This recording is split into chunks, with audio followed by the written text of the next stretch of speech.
You can never, with these groups, completely wipe them out. They will always remain there unless you find a way for them to climb down politically. I know, even though everyone says they want peace, I know how difficult it is to make peace.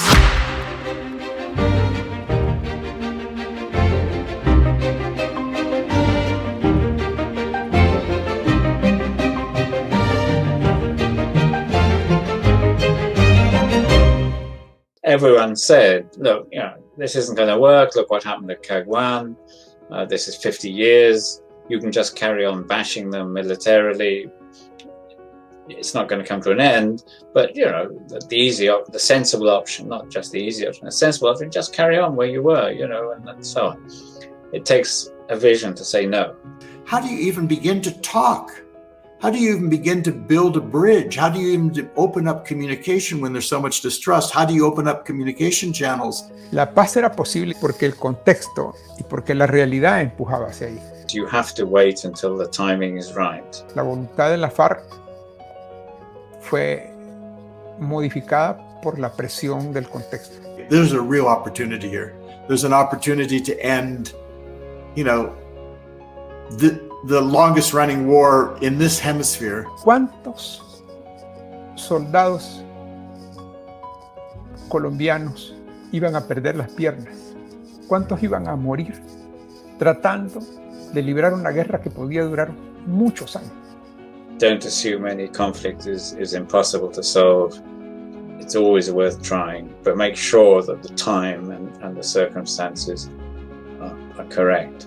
A fines del 2012, luego de varios meses de aproximaciones, comenzó un proceso de paz con las FARC, serio, responsable. Las guerras suelen unir a los pueblos, las paz es las que le dividen.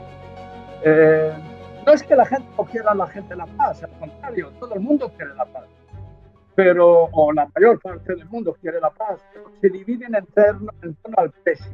It's very hard for people to accept that guerrillas who have carried out a very bloody campaign for so long should just be able to carry on with life. All the forces in the society that didn't believe this was possible and didn't believe it should happen. You shouldn't talk to terrorists. You shouldn't talk to them. They feel they'd like to see them in prison. They'd like to see them being punished.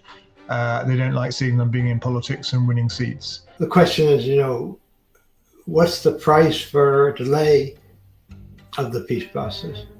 The price is, a lot of Colombian children walking through the fields to their cattle, stepping on landmines, Colombian soldiers and police, dying in various ways.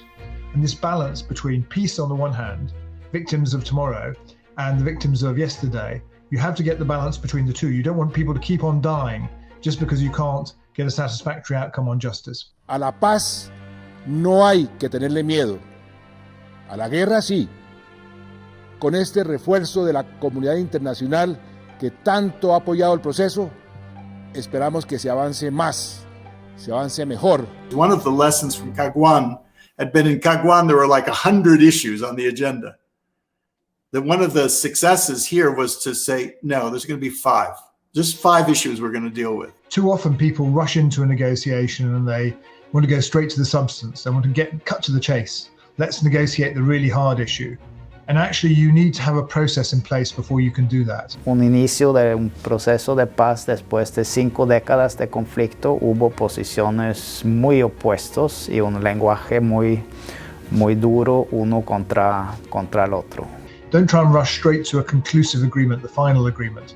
First, get a framework agreement that puts you in a good place for these negotiations to succeed.